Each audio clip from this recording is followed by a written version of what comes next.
जय हिंद, जय भारत माता की। आज का ये वीडियो मैंने सिर्फ हमारे मुख्यमंत्री, छत्तीसगढ़ के मुख्यमंत्री श्री साई जी के लिए और हमारे दुर्ग जिला के कलेक्टर साहब सर के लिए बनाया है। जय हिंद, जय भारत माता की। मेरा सवाल ये है हमारे मुख्यमंत्री और हमारे कलेक्टर जी से कि सर, जब आपका प्रशासन है या प्रशासन के अधिकार में नगर पालिका है, नगर निगम है, जो भी है, जब ये किसी को फैक्ट्री बनाने का इजाज़त देते हैं तो क्या ये परमिशन आपसे लेते हैं या आपके विभागों से लेते हैं?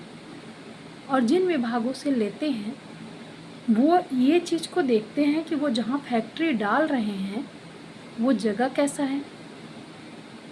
बीच बस्ती में फैक्ट्री डाल देना या बीच गांव में फैमिली के बाजू में फैक्ट्री डाल देना, किसी भी चीज़ का, चाहे वो फर्नीचर का वर्क हो, लकड़ी का काम कर रहे हैं या फिर कोई भी काम कर रहे हैं और शोर शराबा जिससे हो रहा है, जिससे पूरी आवाज़ गूंज रही है, जहाँ 25-30 लोग काम करते हैं, लड़के 12 से 10 लड़के काम करते हैं, जिनका कोई एज नहीं है, जिनका कोई दिमाग नहीं है, या फिर वो ऐसे सोचे समझे, मतलब माइंड ऐसा है उनका माइंड कि वो गाली गलौज, बदतमीजी ये सब करते हैं, आपस में हंसी मजाक और बहुत तरीके की बात करते हैं, जिनसे उनके पड़ोसियों को बहुत परेशानी होता है।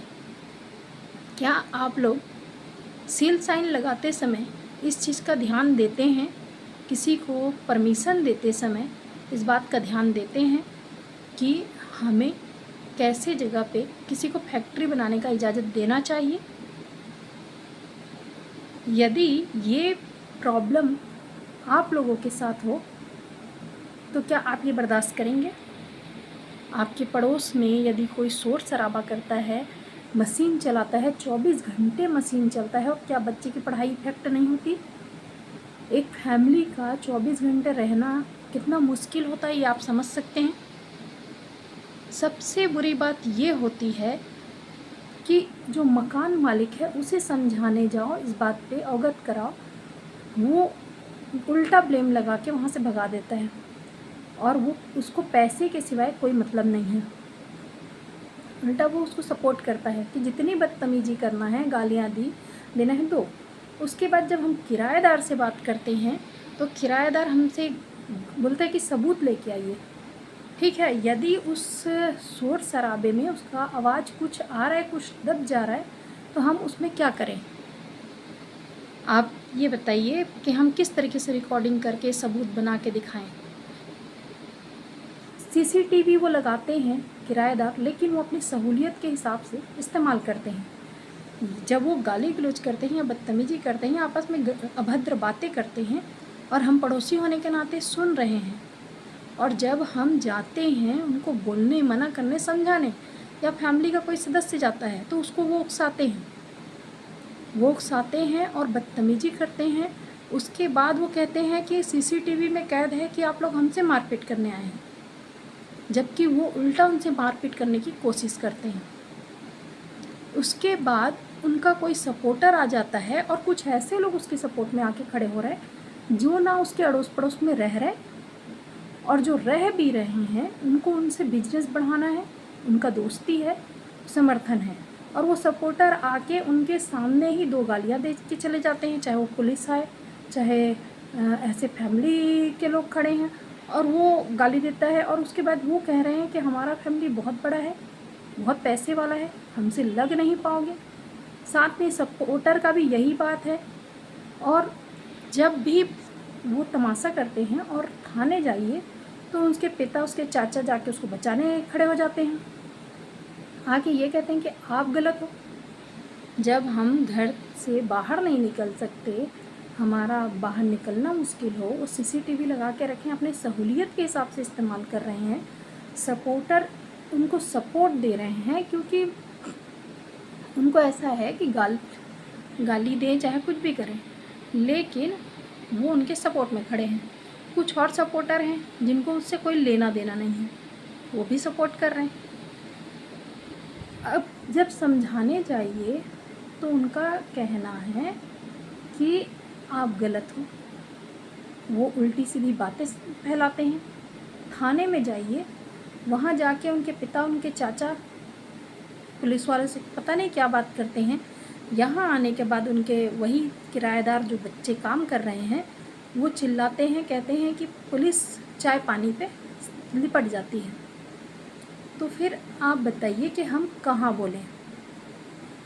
हमारा फैमिली एक फैमिली है, हमारा छोटा सा परिवार है।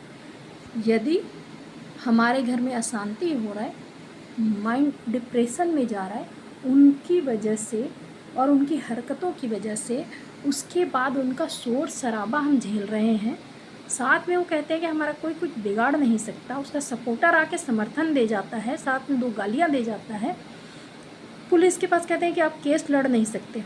हमें ये सलाह दिया जाता है उसके समर्थक जो आ रहे हैं, सपोर्टर्स आ रहे हैं, और वो कि आप केस नहीं लड़ सकते, हमारा बहुत दूर तक सोर्स है। आप बताइए ऐसे हालात में हम क्या करें? क्या आपका जिम्मेदारी नहीं है कि आप जिसको परमिशन दे रहे हैं, एक तो मकान मालिक का जिम्मेदारी था कि यदि बाजू में फैमिली है, आसपास में फैमिली है, तो वो ध्यान रखे कि यहाँ फैमिली वाले को किराए पे देना है। और यदि वो फैक्ट्री डालने के लिए कर रहे हैं तो जब वो परमिशन के लिए जाते हैं तो आगे प्रशासन का दायित्व है, जो प्रशासन के बीच में काम कर रहे हैं उनका दायित्व है कि वो ये परमिशन देने से पहले उस जगह को देखें, वहाँ के पब्लिक से पूछें, अड़ोसी पड़ोसी से पूछें। यदि एक पड़ोसी को भी प्रॉब्लम है तो उसको परमिशन नहीं मिलना चाहिए। इस तरीके से अब जब हम समझाने जाते हैं तो वो हमको धमकियाँ दे जाते हैं कि आप जो करना है कर लो, हम मारेंगे पीटेंगे, इनडायरेक्ट गाली गलौज कर रहे हैं। तो आप बताइए कि ऐसे माहौल में हम क्या करें।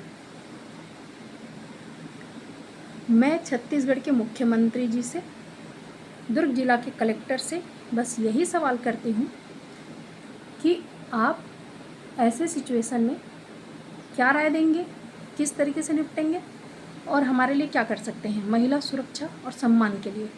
जिस प्रकार से योगी आदित्यनाथ जी अपने महिलाओं के लिए, अपने राज्य की महिलाओं के लिए समर्थन कर रहे हैं, सहयोग कर रहे हैं, उनके लिए काम कर रहे हैं, महिलाओं का सम्मान करते हैं वो, और एक भी महिला का समस्या वो बाहर नहीं जाने देते हैं।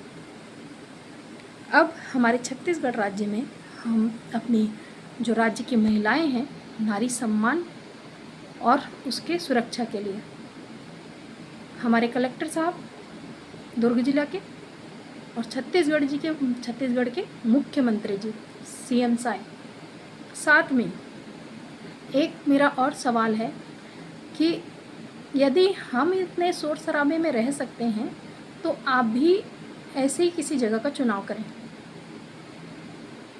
सबसे बड़ी बात ये है सर कि हमारी प्रॉब्लम बढ़ती जा रही है। इस प्रॉब्लम का सल्यूशन आपको निकालना पड़ेगा, साथ में मकान मालिक पे कार्रवाई करना पड़ेगा और उसके साथ उस किराएदार पे भी कार्रवाई हो, उस सपोर्टर पर भी कार्रवाई होना चाहिए कि हम इतने 2 सालों से हम परेशान हैं इस समस्या को लेकर। और केवल ये मेरी समस्या नहीं है, अड़ोसी पड़ोसी को या तो कोई डर की वजह से नहीं बोलेगा या कोई ऐसे सामने नहीं आएगा, लेकिन मुझे प्रॉब्लम है। और केवल मुझे ही नहीं, आप कहीं पे भी जब आप ये परमिशन दे रहे हैं किसी को फैक्ट्री डालने का, तो आप ऐसे जगह पे दीजिए जिस जगह पे खाली हो, खेत हो या ज़मीन हो। ऐसे जगह पे मत दीजिए जहाँ लोग रह रहे हैं और उनका सुख चैन सब हराम हो जाए। यदि मेरी समस्या का समाधान तुरंत नहीं हुआ और इनको यहाँ से नहीं हटाया गया और ये जो धमकी दे रहे हैं, मेरे बच्ची के सुरक्षा को सुनिश्चित करना पड़ेगा सरकार को, मेरी फैमिली की सुरक्षा को सुनिश्चित करना पड़ेगा, साथ में इन पे अच्छी कार्रवाई होनी चाहिए आगे के लिए ताकि ये ऐसा दोबारा ना करें। और उससे बड़ी बात, अब मैं ये फर्स्ट और लास्ट वीडियो बना के सेंड कर रही हूँ सर। यदि आप तक मेरी बात पहुँचती है और आप ऐसे सिचुएशन में चुप रहते हैं तो इसके बाद दूसरा वीडियो नहीं बनेगा। हमारी समस्या अगर बढ़ती है तो उसका जिम्मेदार सीधा प्रशासन होगा। 2 बार पुलिस आ चुकी है आवेदन पर, अपनी कार्रवाई भी की है, लेकिन उससे कोई फ़र्क नहीं आया है। अब आपको सोचना है कि महिलाओं का सम्मान और सुरक्षा आपके लिए कितना महत्वपूर्ण है, ताकि हम भी गर्व कर सकें अपने छत्तीसगढ़ प्रशासन पर, अपने दुर्ग जिला के जो कलेक्टर साहब हैं उन पर। अंत में मेरा नाम है जया और मैं दुर्ग जिले के तहत नगर पालिका जामुल, उसके अंतर्गत एक गांव आता है सुड्डो, वहाँ के निवासी हूँ। मैंने आपसे विनती किया है कि हमें सही न्याय मिलना चाहिए। यदि कोई भूल चूक है तो उसके लिए क्षमा प्रार्थी हूँ, लेकिन इसके बाद दूसरा वीडियो नहीं बनेगा और आप लोगों को खुद तय करना पड़ेगा कि आप महिला सम्मान और सुरक्षा में कितने सजग हैं। ओम नमः शिवाय। जय माता दी, जय हिंद, जय भारत माता की।